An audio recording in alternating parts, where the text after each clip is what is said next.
며느리는 시아버지가 돈을 훔쳤다고 비난하며 배은망덕한 태도를 보였다.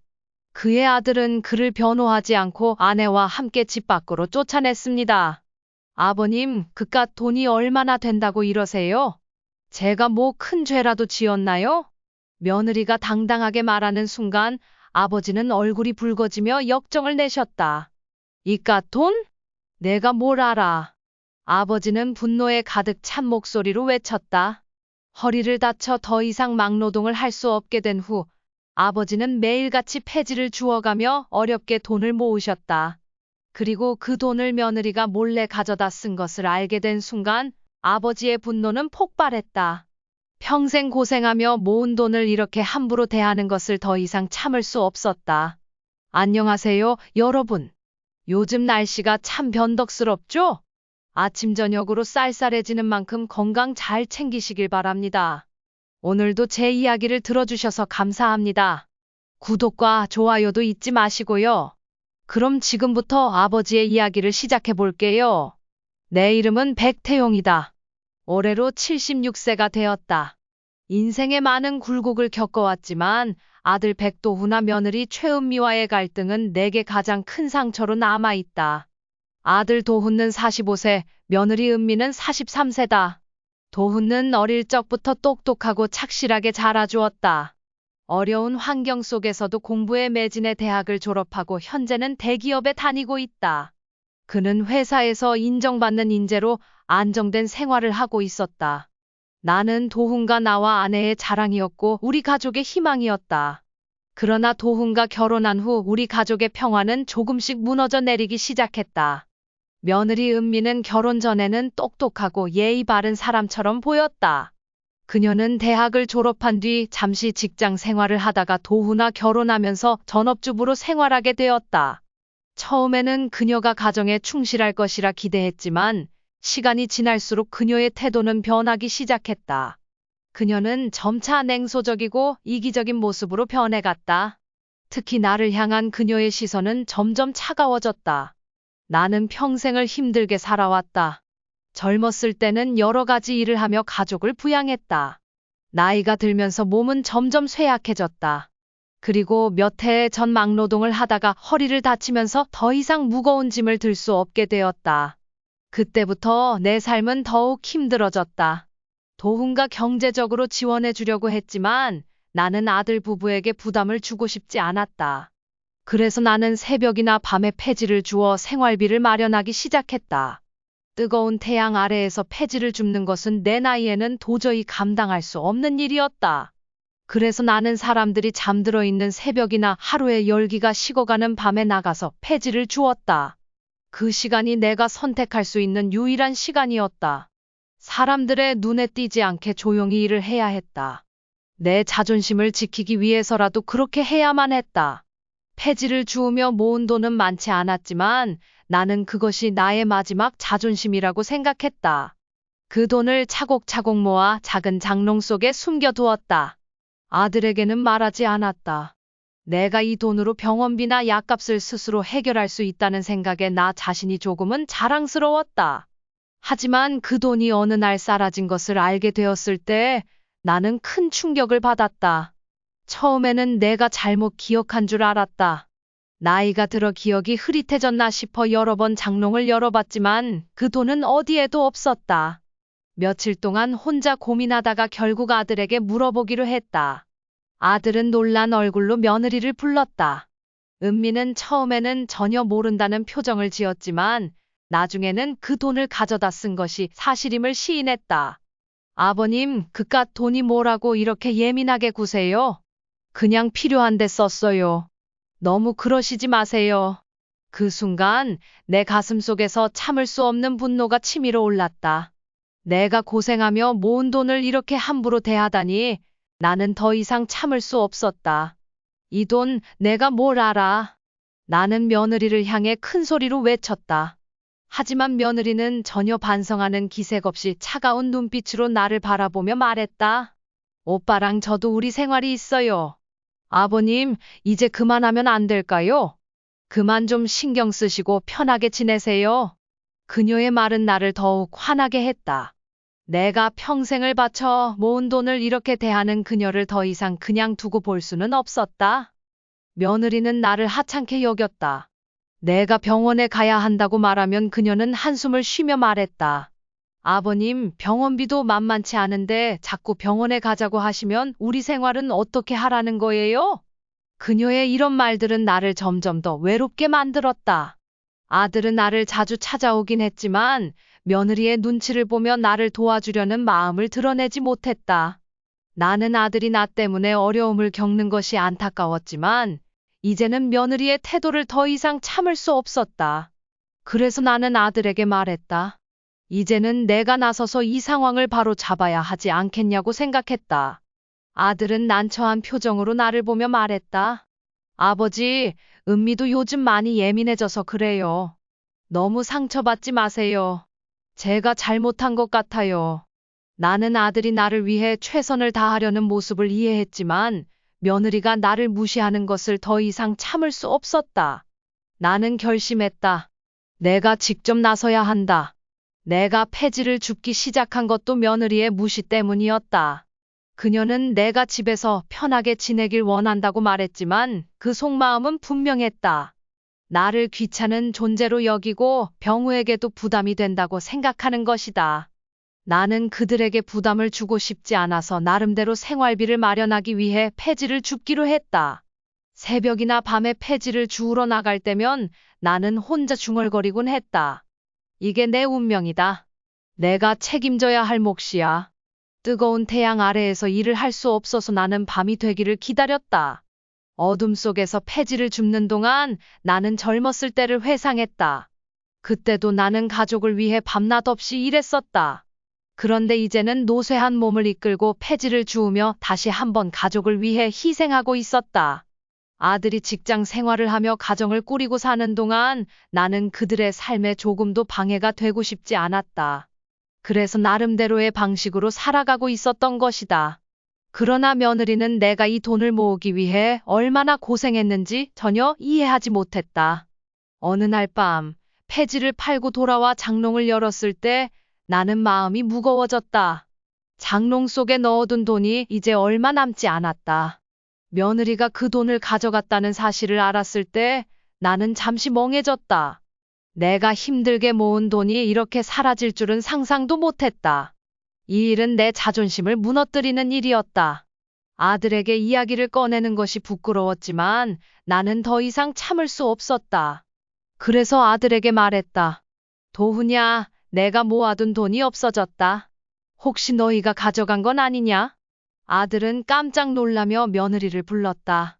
은미는 처음에는 전혀 모른다고 하더니 나중에는 그 돈을 가져다 쓴 것이 사실임을 시인했다.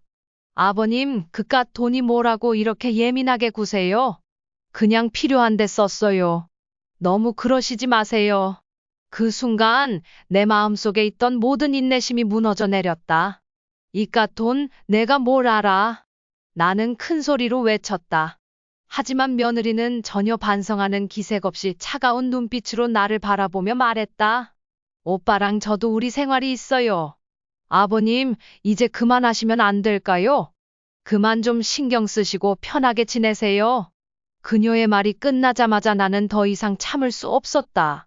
내가 평생을 바쳐 모은 돈을 이렇게 대하는 그녀를 더는 그냥 두고 볼 수 없었다.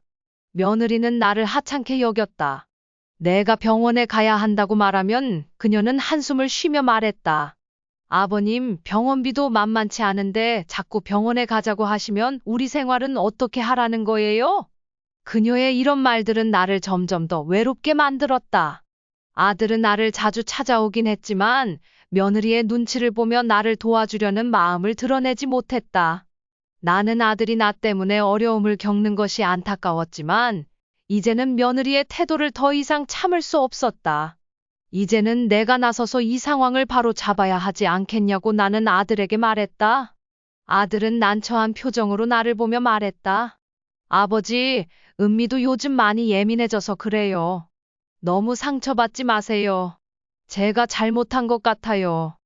나는 아들이 나를 위해 최선을 다하려는 모습을 이해했지만 며느리가 나를 무시하는 것을 더 이상 참을 수 없었다. 나는 결심했다. 내가 직접 나서야 한다. 내가 폐지를 줍기 시작한 것도 며느리의 무시 때문이었다. 그녀는 내가 집에서 편하게 지내길 원한다고 말했지만 그 속마음은 분명했다. 나를 귀찮은 존재로 여기고 병우에게도 부담이 된다고 생각하는 것이다. 나는 그들에게 부담을 주고 싶지 않아서 나름대로 생활비를 마련하기 위해 폐지를 줍기로 했다. 새벽이나 밤에 폐지를 주우러 나갈 때면 나는 혼자 중얼거리곤 했다. 이게 내 운명이다. 내가 책임져야 할 몫이야. 뜨거운 태양 아래 일을 할 수 없어서 나는 밤이 되기를 기다렸다. 어둠 속에서 폐지를 줍는 동안 나는 젊었을 때를 회상했다. 그때도 나는 가족을 위해 밤낮 없이 일했었다. 그런데 이제는 노쇠한 몸을 이끌고 폐지를 주우며 다시 한번 가족을 위해 희생하고 있었다. 아들이 직장 생활을 하며 가정을 꾸리고 사는 동안 나는 그들의 삶에 조금도 방해가 되고 싶지 않았다. 그래서 나름대로의 방식으로 살아가고 있었던 것이다. 그러나 며느리는 내가 이 돈을 모으기 위해 얼마나 고생했는지 전혀 이해하지 못했다.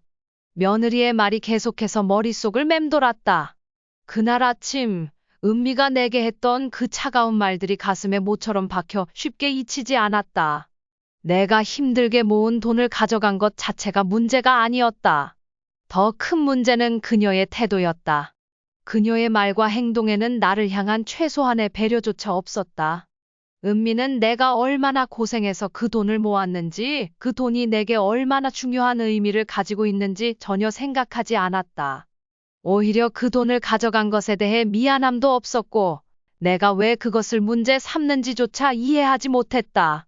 그 무심함과 이기적인 태도가 나를 더욱 화나게 했다.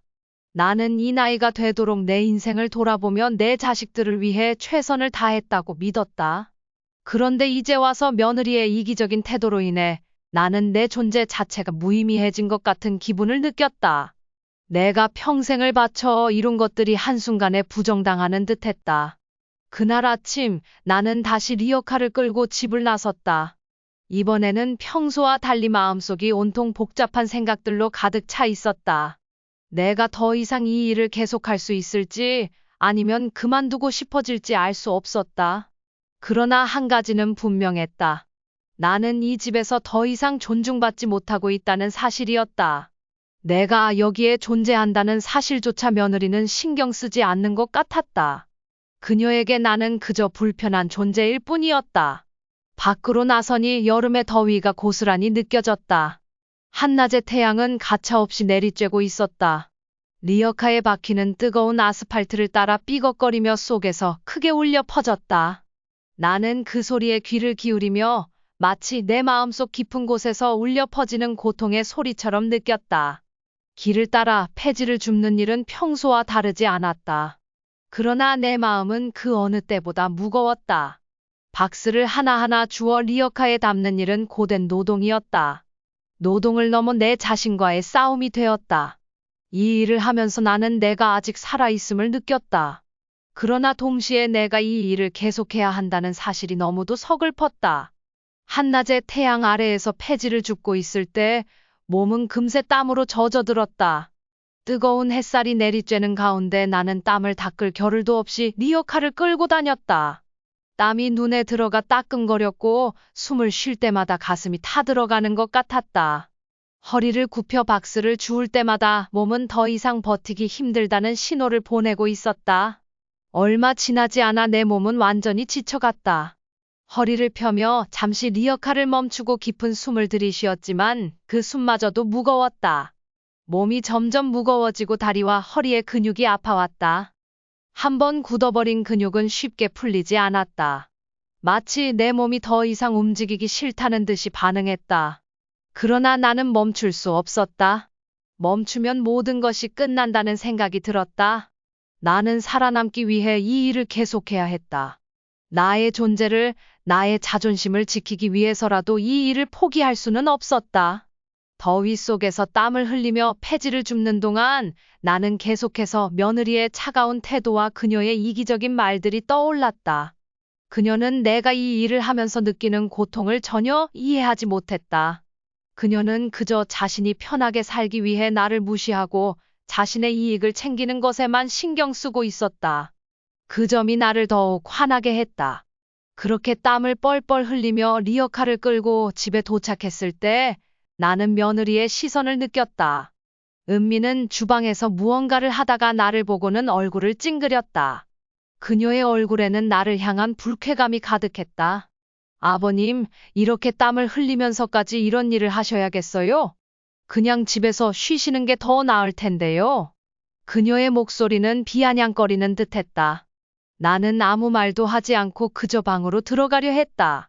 그러나 그녀의 차가운 시선이 나를 따라왔다. 그 시선 속에는 나를 향한 존중이나 배려는 전혀 없었다. 오히려 나를 불편하게 여기는 그녀의 속내가 그대로 드러나 있었다. 저녁에 손님들 오실 건데 집에서 좀 쉬면서 조용히 계셨으면 좋겠어요. 괜히 아버님이 땀 냄새 풍기면서 돌아다니시면 불편하니까. 그녀의 말은 마치 칼날처럼 내 가슴을 후벼 팠다. 나는 그녀의 말에 대답할 힘조차 없었다. 더위에 지친 내 몸은 이제 겨우 버티고 있을 뿐이었다. 나는 방으로 들어가 조용히 문을 닫았다. 방은 여전히 덥고 습기로 가득했지만 그보다 더 나를 괴롭히는 것은 며느리의 그 차가운 말들이었다. 나는 침대에 누워 지난 날을 떠올렸다. 내가 도훈을 키우며 얼마나 많은 희생을 했는지, 그리고 그 희생이 헛되지 않기를 바라는 마음으로 얼마나 노력했는지를. 그러나 이제 와서 내가 얻은 것은 무엇이었을까? 며느리의 이기적인 태도, 아들의 무력함, 그리고 내 몸을 갉아먹는 고통뿐이었다. 그 생각에 내 눈에는 눈물이 고였다. 그러나 나는 쉽게 포기할 수 없었다. 내가 지금까지 살아온 삶을 부정하고 싶지 않았다. 내가 살아왔던 방식, 내가 선택했던 길이 틀리지 않았음을 증명하기 위해 나는 계속해서 이 일을 이어가야 했다. 내가 느끼는 고통과 상처 속에서도 나는 끝까지 내 자존심을 지켜야 한다고 다짐했다. 며칠 후 나는 다시 리어카를 끌고 폐지를 주우러 나갔다. 그러나 이번에는 무언가 달랐다. 내 마음속에 있던 분노와 원망이 점차 사라지기 시작했다. 대신 나는 이 일을 통해 내 자신을 지키고 있다는 생각이 들었다. 이 일은 나에게 단순한 노동 이상의 의미를 가지고 있었다. 그것은 내 삶의 마지막 자존심이자 세상에 남길 수 있는 유일한 흔적이었다. 그렇게 나는 다시 한번 마음을 다잡고 리어카를 끌며 골목길을 걸어갔다. 폐지를 주우며 나는 내 몸의 고통을 느꼈지만 그 속에서 살아있다는 희망을 찾으려 했다. 내 몸이 아프고 지쳤지만 그 고통이야말로 내가 아직 살아있다는 증거였다. 이 세상에서 내가 존재하고 있다는 사실을, 그리고 내가 아직도 살아가고 있다는 것을 잊지 않기 위해 나는 이 일을 계속할 것이다. 그것이 나의 마지막 싸움이었다. 나는 포기하지 않을 것이다. 며느리의 무시와 아들의 무력함 속에서도 나는 나 자신을 잃지 않기 위해 끝까지 이 길을 걸어갈 것이다. 그것이 나에게 남은 유일한 희망이었다. 며느리와의 갈등은 하루가 다르게 심해져 갔다. 나는 아침마다 며느리의 눈치를 보며 하루를 시작했다. 집에 돌아올 때마다 며느리가 차가운 시선으로 나를 쳐다보는 것이 느껴졌다. 어느 날 내가 땀에 젖어 리어카를 끌고 들어오자 며느리는 문 앞에 서서 나를 기다리고 있었다. 그녀의 얼굴에는 짜증이 가득했다. 아버님, 언제까지 이런 일을 계속하실 건가요? 며느리의 목소리는 날카로웠다. 나는 당황했지만 애써 참으려 했다. 하지만 그녀는 멈추지 않았다. 이렇게 땀을 흘리며 폐지를 주워서 집안의 냄새가 배게 하시면 어쩌려고요? 도대체 왜 이러세요? 그녀의 말이 끝나기도 전에 내 속에서 무언가가 끊어졌다. 내가 이 일을 왜 하는지 너는 모를 것이다. 그러나 나에게는 이 일이 중요하다. 내가 이 집을 위해 평생을 바쳤는데 이제 와서 내가 짐이 되었단 말이냐. 내가 너희를 위해 어떻게 살아왔는지 너는 알기나 하느냐. 내 목소리는 떨렸지만 그동안 쌓였던 서러움과 분노가 목 끝까지 차올라 터져나왔다. 그러나 며느리는 눈 하나 깜빡하지 않았다. 오히려 차가운 미소를 지으며 말했다. 아버님, 저희도 저희 생활이 있어요. 오빠랑 저는 아버님이 이렇게까지 하시는 게 오히려 불편해요. 제가 무슨 잘못이라도 했나요? 그깟 돈 몇 푼이 그렇게 중요한가요? 그 돈, 내가 땀 흘리며 고생해서 모은 그 돈이 며느리에게는 그렇게 하찮게 보였단 말인가? 나는 더 이상 참을 수 없었다. 내가 무슨 말을 하는지 알기나 하느냐? 그 돈이 어떤 의미인지 너는 모른다. 내가 얼마나 힘들게 그 돈을 모았는지 알지도 못하면서 함부로 그런 말을 하는 것이냐? 며느리는 여전히 냉소적인 표정으로 나를 쳐다보았다. 아버님, 저는 그 돈 때문에 이렇게 예민해지시는 게 이해가 안 돼요. 오히려 아버님이 이렇게까지 힘들게 일하시는 게 이상해요. 그냥 집에서 편히 쉬시면 안 되는 건가요? 나는 할 말을 잃었다. 며느리의 무관심과 냉담함이 나를 더욱 괴롭혔다. 마침 아들이 집에 돌아왔을 때 나는 참을 수 없어 그에게 모든 것을 털어놓았다. 너는 이 집의 가장이지만 이렇게 무시당하고 있는데 내가 나서야 하지 않겠느냐? 아들은 곤란한 표정으로 나를 바라보았다. 아버지, 은미도 요즘 많이 예민해서 그래요. 너무 상처받지 마세요. 제가 잘못한 것 같아요. 나는 아들의 무기력한 모습을 보며 깊은 실망을 느꼈다. 그는 아내의 눈치를 보며 나를 지켜주지 못하고 있었다. 그날 밤, 나는 방 안에서 잠을 이루지 못했다. 서러움과 분노가 뒤엉켜 내 마음을 눌렀다. 나는 남자로서 이 상황을 어떻게 이겨내야 할지 고민했다. 며칠 후 상황은 더욱 악화되었다. 며느리는 이제 나를 아예 무시하는 듯했다. 내가 방에서 나올 때마다 그녀는 일부러 내 앞을 지나치며 문을 쾅 닫거나 대놓고 불편한 기색을 드러냈다. 한 번은 저녁 시간에 내가 식탁에 앉았을 때 며느리가 음식을 나에게 차갑게 밀어놓으며 말했다. 아버님, 왜 자꾸 집안일에 관여하세요? 그냥 조용히 계셔주시면 안 돼요? 나는 더 이상 참을 수 없었다. 내 손으로 키운 아들이 이제 와서 나를 이렇게 대하라고 가르쳤을 리 없었다. 그러나 며느리는 나를 불편하게 여기는 것조차 아무렇지 않은 듯 행동했다. 내가 이 집에서 무슨 짓을 했기에 너희가 나를 이렇게 대하는 것이냐? 내가 너희를 위해 모든 것을 희생했는데 이제 와서 내가 너희에게 짐이 된다는 거냐? 내 목소리는 점점 더 격해졌다. 그러나 며느리는 여전히 차가운 눈빛으로 나를 바라보며 말했다. 아버님, 제가 아버님께 무슨 잘못을 했나요?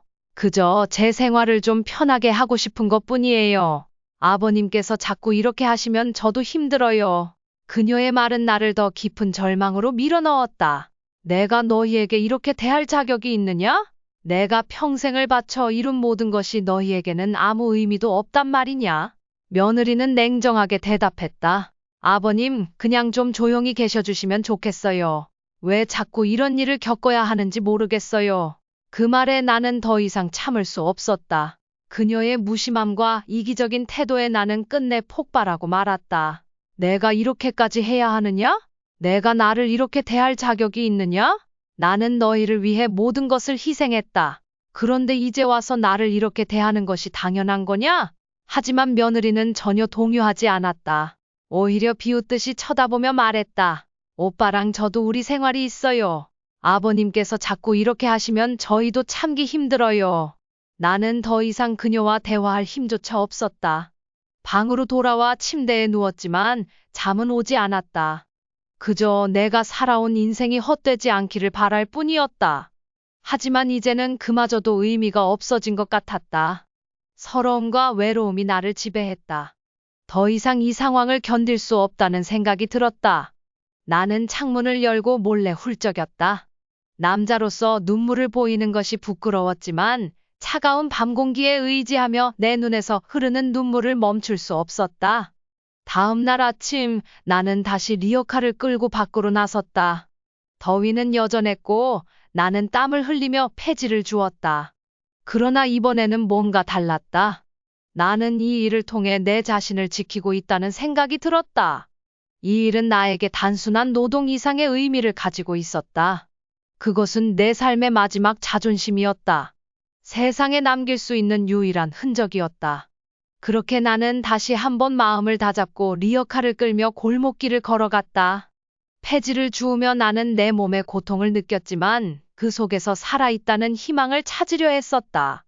내 몸이 아프고 지쳤지만 그 고통이야말로 내가 아직 살아있다는 증거였다. 이 세상에서 내가 존재하고 있다는 사실을 그리고 내가 아직도 살아가고 있다는 것을 잊지 않기 위해 나는 이 일을 계속할 것이다. 그것이 나의 마지막 싸움이었다. 나는 포기하지 않을 것이다.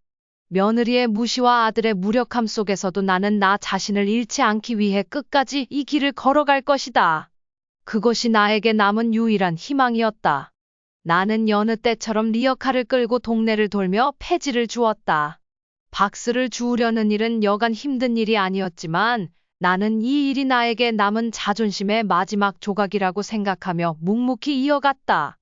더운 여름날의 태양은 머리 위에서 장렬했고 땀은 끊임없이 흘러내렸다. 하지만 땀에 젖은 옷가지조차도 더 이상 신경 쓰지 않았다. 그저 오늘 하루도 살아남기 위해 이 일을 마치고 돌아가야겠다는 생각뿐이었다. 그날 나는 평소 가지 않던 길을 택했다.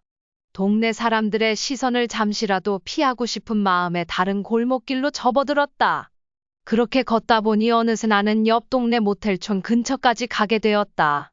이 길은 내가 자주 다니는 곳이 아니었기에 약간의 불안감이 밀려왔지만 나는 그저 낡은 박스를 더 많이 주울 수 있을 거라는 기대감에 그 불안을 덮어버렸다. 모텔촌 근처로 다가가며 나는 박스 더미에 손을 뻗었다. 낡은 박스를 하나씩 리어카에 담으며 눈앞의 일에만 집중하려 했다. 그런데 그 순간 멀리서 낯익은 얼굴이 보였다. 나는 반사적으로 시선을 그쪽으로 돌렸다. 처음에는 그 얼굴이 낯설었다. 아니, 낯설다고 생각하려 했다. 대낮에 이런 곳에서 며느리를 마주칠 리가 없다고 스스로를 다독였다. 하지만 그녀의 얼굴을 분명히 확인한 순간 내 심장은 멈출 듯이 멈췄다. 며느리였다. 내 아들의 아내, 우리 집의 며느리가 낯선 남자와 함께 웃으며 대화를 나누며 모텔로 들어가고 있었다. 나는 그 자리에 얼어붙었다. 믿을 수가 없었다. 아니, 믿고 싶지 않았다. 그동안 미심쩍었던 그녀의 행동들이 머릿속에서 퍼즐처럼 맞춰졌다.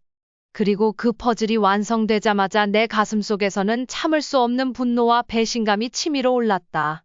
내가 평생을 바쳐 이룬 가정이 이토록 쉽게 무너지는 모습을 눈앞에서 보고 있을 줄은 꿈에도 몰랐다. 나는 그 자리에 멈춰섰다. 속이 혼란스러웠다. 어떻게 해야 할지, 이 상황을 어떻게 받아들여야 할지 전혀 갈피를 잡을 수 없었다. 하지만 이 순간을 그냥 지나칠 수는 없었다. 나는 본능적으로 주머니 속에 있는 스마트폰을 꺼냈다. 떨리는 손으로 스마트폰에 카메라를 켜고 그 장면을 몰래 찍기 시작했다. 증거가 필요했다. 내가 이 일을 도훈에게 말할 때 확실한 증거가 필요했다. 사진 속에서 며느리는 낯선 남자와 함께 모텔 문을 열고 들어갔다. 사진을 찍으면서도 내 마음은 갈기갈기 찢어지는 듯했다. 내가 무엇을 보고 있는지, 이 장면이 무엇을 의미하는지 똑똑히 알고 있었지만 그것을 인정하고 싶지 않았다. 내가 평생을 바쳐 이어온 가정이 이렇게 무너지고 있다는 사실이 내게는 너무도 큰 충격이었다. 나는 그 자리를 떠나기 전까지도 며느리가 나를 알아채지 않기를 바랐다. 그녀가 이 모든 걸 숨기고 있다고 생각하는 모습이 나에게는 더 이상 참을 수 없는 분노를 불러일으켰다. 집으로 돌아오는 길에 나는 며느리의 배신을 어떻게 처리할지 고민했다. 바로 도훈에게 말할 것인가? 아니, 그렇게 하는 것만이 능사는 아니었다. 나는 신중하게 계획을 세우기로 마음먹었다. 며느리가 이 집을 떠나게 만드는 것이 중요했다. 도훈과 상처를 받지 않도록 나는 최대한 조심스럽게 접근하기로 했다. 며느리에게 직접 대면하여 그녀의 잘못을 스스로 고백하게 만들고 그 후에 도훈에게 알리는 것이 가장 나을 것 같았다. 며칠 동안 나는 아무 일 없다는 듯 행동했다. 며느리와 마주칠 때도 평소처럼 대했고 도훈에게도 그날의 일을 전혀 내색하지 않았다. 하지만 내 속에서는 차가운 분노가 계속해서 끌어올랐다. 나는 며느리의 동향을 주시하며 그녀가 또다시 같은 행동을 저지르는지 살폈다. 그녀는 여전히 교묘하게 자신의 행적을 숨기려 했지만 나는 이미 그녀의 속셈을 알고 있었기에 감시에 눈을 떼지 않았다. 그날 밤 나는 며느리에게 정면으로 맞서기로 결심했다. 그녀가 저녁을 준비하고 있을 때 나는 조용히 다가가 방으로 불렀다. 며느리는 아무 의심 없이 나를 따라왔다. 나는 문을 닫고 그녀와 단둘이 마주 앉았다. 수야, 요즘 자주 외출하는 것 같더구나. 어디 다녀오는 거니? 나는 차분한 목소리로 물었다. 그녀는 잠시 당황하는 기색을 보였지만 이내 아무렇지 않은 듯 대답했다. 아버님, 그냥 친구들 만나고 있어요. 특별한 일은 없어요. 나는 고개를 끄덕이며 스마트폰을 꺼냈다. 그렇다면 이 사진을 좀 봐라. 나는 그녀에게 스마트폰을 건넸다. 화면에는 며느리가 남자와 함께 모텔로 들어가는 장면이 뚜렷하게 찍혀 있었다. 며느리의 얼굴이 순식간에 창백해졌고 그녀는 사진을 보고 말문이 막힌 듯 아무 말도 하지 못했다. 그 순간 그녀가 얼마나 큰 실수를 저질렀는지 깨달은 것 같았다. 그녀의 눈동자가 흔들리고 입술이 떨리기 시작했다. 아버님, 이건 오해예요. 그저 친구일 뿐이에요. 그녀는 끝까지 변명하려 했지만 나는 이미 그녀의 모든 거짓말을 꿰뚫고 있었다. 나는 냉정하게 대답했다. 변명하지 마라. 나는 내가 도훈을 배신했다는 것을 똑똑히 보았다. 하지만 내가 바로 도훈에게 이 사실을 말하지는 않을 것이다. 너에게 스스로 이 집을 떠날 기회를 주겠다. 만약 내가 이 집을 떠나지 않는다면 나는 도훈에게 모든 것을 알릴 것이다. 며느리는 절망에 빠진 얼굴로 나를 바라보았다. 그녀는 입을 열어 뭔가를 말하려 했지만 내 결심이 확고하다는 것을 눈치채고 결국 입을 다물었다. 나는 마지막으로 그녀에게 덧붙였다. 이 집에서 너의 자리는 더 이상 없다. 우리 가족을 이렇게 배신한 이상 이 집에 있을 자격이 없다. 하지만 내가 도훈에게 알리기 전에 스스로 정리하고 떠나주길 바란다. 그날 밤 이후 나는 며느리의 행동을 지켜보았다. 그녀가 스스로 이 집을 떠나주길 바랐다. 하지만 며느리는 변명할 기회를 스스로 내던지고 오히려 더욱 교묘하게 행동하기 시작했다. 나는 그녀가 또다시 그 남자를 만나는 장면을 목격하게 되었고 그녀가 스스로 변할 의지가 전혀 없다는 것을 확신했다. 며느리가 스스로 상황을 해결하지 않을 것이라는 사실이 분명해지자 나는 마침내 도훈에게 모든 것을 밝히기로 결심했다. 어느 날 며느리가 외출한 틈을 타 나는 도훈을 방으로 불렀다. 나는 침착하게 모든 사실을 이야기했고 내가 찍은 사진을 보여주었다. 도훈은 처음에는 믿기 어려워했다. 아버지, 설마 은미가 그럴 리가 없어요. 하지만 내가 보여준 증거는 너무도 명백했다. 아들의 얼굴은 순식간에 창백해졌다. 왜 이제야 말씀하셨어요? 왜 저를 이렇게 오래도록 두셨어요? 도훈의 목소리는 떨리고 있었다. 나는 그의 손을 꼭 잡고 조용히 말했다. 너에게 기회를 주고 싶었다. 내가 직접 결단을 내리길 바랐다. 은미에게도 기회를 주었다. 하지만 그녀는 변하지 않았다. 이제 너의 결정을 내려야 한다. 도훈은 깊은 고민 끝에 이혼을 결심했다. 그는 며느리와 마지막으로 대화를 나누었고 그녀는 결국 자신의 잘못을 인정했다. 하지만 그때는 이미 너무 늦어버렸다. 도훈은 더 이상 그녀에게 미련을 두지 않기로 마음먹었다. 이혼 절차는 순조롭게 진행되었고 며느리는 집을 떠났다. 이혼 후 도훈은 깊은 상처를 입었지만 시간이 지나면서 조금씩 회복되었다. 그는 나에게 더욱 효도하며 우리의 관계는 이전보다도 더욱 가까워졌다. 이제 우리는 서로를 이해하며 하루하루를 살아가고 있다. 나는 더 이상 며느리의 차가운 시선을 받지 않아도 되었고 도훈도 더 이상 그녀의 무관심 속에서 고통받지 않는다. 지금 나는 하루하루가 평온하다. 며느리가 떠난 후 우리 집은 다시금 평화를 되찾았다. 나는 도훈과 함께 시간을 보내며 그동안 잃어버렸던 가족의 의미를 다시금 되찾았다. 나는 내 방식대로 복수를 완성했고 이제는 나를 괴롭히던 그 모든 고통에서 벗어날 수 있었다. 아들이 나를 이해하고 나의 고통을 함께 나눠주는 지금 나는 하루하루를 만족하며 살아가고 있다. 내 삶은 여전히 이어지고 있으며 나는 그 속에서 작은 행복을 찾고 있다.